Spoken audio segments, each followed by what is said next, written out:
गर्मी की दोपहर थी, जब गांव के बच्चे आम के बाग में खेलने के लिए इकट्ठा होते थे।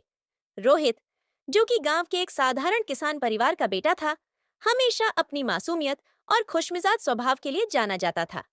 वहीं समीर, जो कि गांव के ही एक अध्यापक का बेटा था, पढ़ाई लिखाई में हमेशा आगे रहता था। दोनों की मुलाकात उसी आम के बाग में हुई थी, जहां पर खेलते खेलते एक दिन समीर पेड़ से गिर गया और रोहित ने उसे उठाया। तुम ठीक हो, समीर?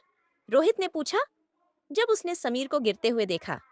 हाँ, मैं ठीक हूँ, समीर ने मुस्कुराते हुए कहा। लेकिन तुमने मेरा नाम कैसे जाना?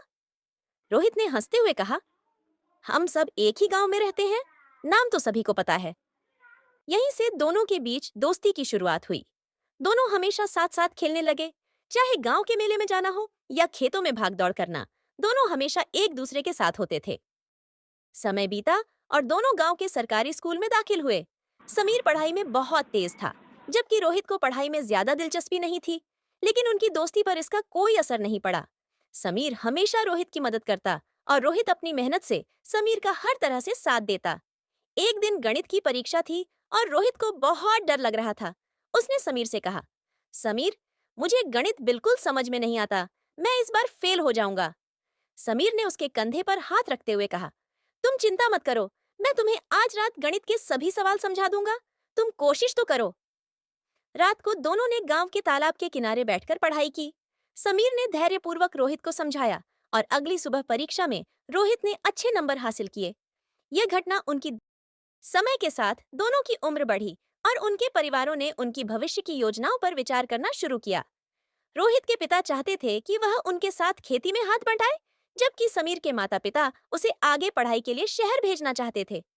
एक दिन समीर ने रोहित से कहा, समीर ने शहर जाने का निर्णय लिया। जाते समय दोनों दोस्तों ने एक दूसरे से वादा किया कि चाहे कुछ भी हो जाए, वे हमेशा संपर्क में रहेंगे।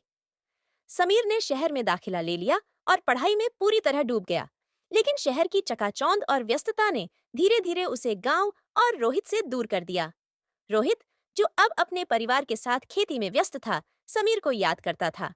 उसने कई बार समीर को खत लिखा, लेकिन कोई जवाब नहीं आया।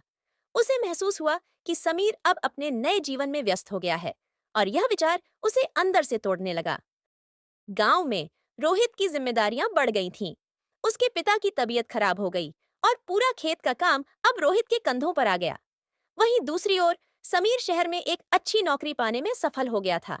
उसने बड़ी कंपनी में काम करना शुरू कर दिया और उसका जीवन अब पूरी तरह से बदल चुका था। एक दिन रोहित के पिता का अचानक देहांत हो गया। रोहित अकेला पड़ गया और उसे समीर की बहुत याद आई। उसने फिर से समीर को खत लिखा, लेकिन इस बार भी कोई जवाब नहीं आया। रोहित ने समझ लिया कि अब समीर उसके जीवन से दूर हो चुका है। समय बीतता गया। रोहित अब गांव में एक सफल किसान बन चुका था। उसने गांव के लोगों की मदद से खेती में नई नई तकनीकों का इस्तेमाल करना शुरू किया और उसकी मेहनत रंग लाने लगी। लोग उसकी तारीफ करने लगे, लेकिन रोहित के मन में समीर की कमी हमेशा बनी रही। एक दिन अचानक समीर का फोन आया। रोहित, मैं शहर से वापस आ रहा हूँ। क्या तुम मुझसे मिलने आओगे? रोहित की आंखों में खुशी के आंसू आ गए। उसने बिना समय बर्बाद किए जवाब दिया। मैं तुम्हारा इंतजार कर रहा हूं दोस्त। समीर गांव वापस आया। वह एक बदला हुआ व्यक्ति था। उसकी आंखों में शहर की व्यस्तता और तनाव की झलक थी। लेकिन जब उसने रोहित को देखा, तो उसके चेहरे पर वही पुरानी मुस्कान लौट आई। दोनों दोस्त गले मिले और उनके बीच का सारा गिला शिकवा मिट गया। समीर ने अपनी गलती मानी और कहा, रोहित, मैं तुम्हें भूल गया था। शहर की दौड़ भाग में मैंने तुम्हारे जैसे सच्चे दोस्त की कद्र नहीं की। रोहित ने मुस्कुराते हुए कहा, दोस्त, मैं जानता था कि तुम लौटोगे। हमारी दोस्ती इतनी कमजोर नहीं थी कि समय की मार सह न सके। समीर ने रोहित से गांव में रहने का फैसला किया और गांव के विकास में अपना योगदान देने की ठानी। उसने शहर से सीखे गए अपने अनुभवों का उपयोग गांव के लोगों की मदद के लिए किया। दोनों दोस्तों ने मिलकर गांव को एक नए मुकाम पर पहुंचाया। उनकी दोस्ती की मिसाल अब पूरे गांव में दी जाने लगी।